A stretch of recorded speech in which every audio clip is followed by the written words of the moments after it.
So, Stuart, talk to us about how this builds out the options that people have already had on Slack and been making use of, especially over the last 18 months. What changes now?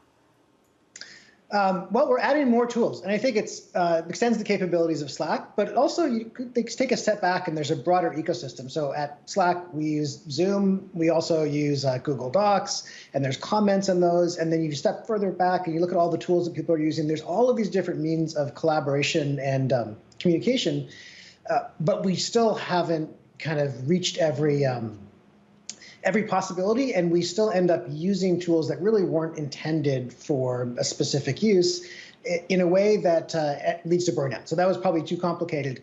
But all the Zoom fatigue, I think, is because we're using a hammer on things that aren't nails, and we need more options. So the two things we launched, one, Huddles, the kind of ad hoc, unstructured, audio-only conversations, and the other one being video messages, are both there as alternatives, not total replacements, but alternatives to the grid of rectangles of video feeds of people's faces that we all got so used to.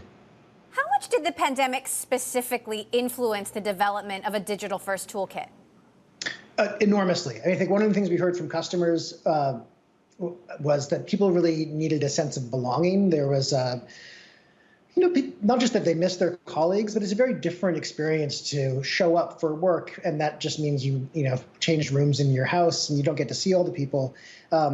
There's a lot of upsides, I think, for many people to not have to commute and to not have to travel so much for business, but they felt less connected. So one of the things you're trying to do was facilitate those kinds of connections and make people feel a greater sense of belonging.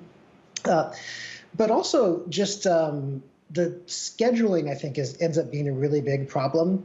If I want to have a 2-minute conversation with you and we have desks that are a couple feet apart, I can just say, hey, Emily, ask you a question. We have a 2-minute conversation. It peters out. But if it's a meeting, it's next Tuesday from 11:30 to noon, and we end up using the whole 30 minutes. And so you have to wait a long time, and it uses a lot more of, reduces flexibility by an enormous amount. And right. I think that causes a lot of stress. Is Slack trying to kill the meeting, much like folks think of Slack as an email killer? We're trying to kill some of the meetings. Now, people complain about meetings a lot. People also complain about email a lot. People complain about too many notifications. Ultimately, communication is hard, and it's kind of cognitively taxing, and it demands a lot of people. But I think those demands are really exacerbated if you don't have the right tool. So you imagine like a daily stand-up meeting where everyone goes around and they give a quick update on what they're working on. That doesn't have to be synchronous. It doesn't have to be at the same time. And if I record my update at 8:13 and listen to yours at 9:57, it gives us both this enormous sense of flexibility. It also means that if there's only 3 minutes of content that was interesting to me in the meeting, I don't have to stay there for the whole half hour. So, Microsoft, you voiced your concerns about Microsoft. You voiced your concerns about Microsoft to the EU. Microsoft just announced they're integrating Teams into Windows 11. How do you feel about that? It seems like a pretty familiar pattern, going back over the last 20 years. I think ultimately, Instagram didn't have to be installed on people's iPhones in order for it to get a couple billion users. So I'm not sure that the long-term impact will be as great as it was in the case of Internet Explorer, because that was just a different universe and people weren't aware of alternatives. But I think it is indicative of the kind of approach that they've taken to manufacture usage. So is this anti-competitive? Should Congress be looking at this? Will you be complaining to the EU again, just like you have in the past about Teams and Office? I'll leave that determination to the experts and the regulators. There's no plans for any kind of additional complaints, but I think it is great evidence for the tactics. That ultimately, it's not just about us and Microsoft, it's about the next generation of software, the next generation of innovation. And we've always tried to be the 1 or 2% of people's software budgets that are a multiplier on the value of the other 98 or 99% because of the degree of interoperability and the openness of the platform. I think where we want to make all software better, Microsoft just wants to be all of your software.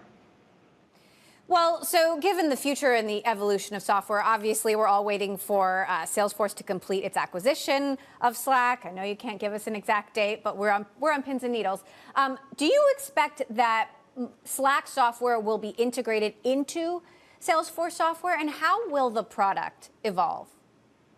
It's a great question. And I think what will be really interesting is Slack supporting those use cases that are, in some cases, peripheral to Salesforce's software. And what I mean is there's updates that people make in Sales Cloud, the CRM system, but where the salesperson interacts with the lawyer or with the finance team or the accounting or security or product, that tends to happen outside in the system where communication happens, so in other words, in Slack.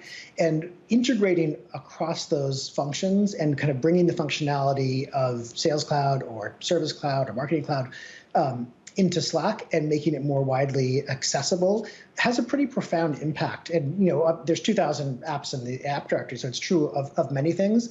But I think you're going to see a much bigger emphasis on those kinds of integrations from across Salesforce.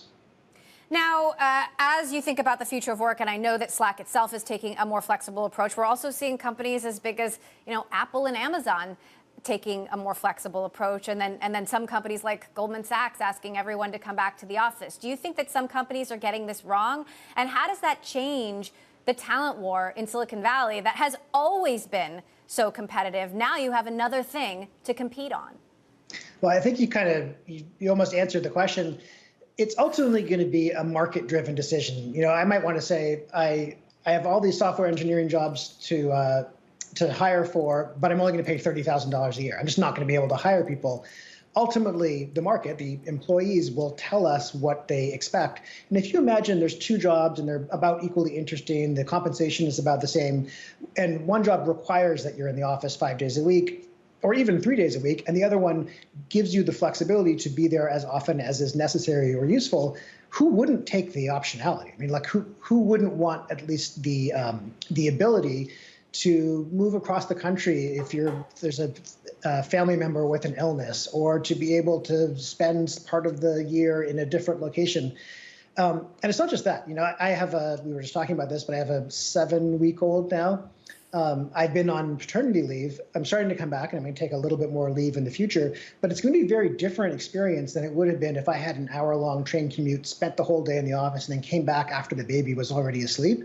The opportunities that people have to have different kinds of relationships with their family, pursue other interests, and basically create flexibility that just wasn't possible before. I think that demand is going to be overwhelming, and ultimately the employees will tell us what they really want.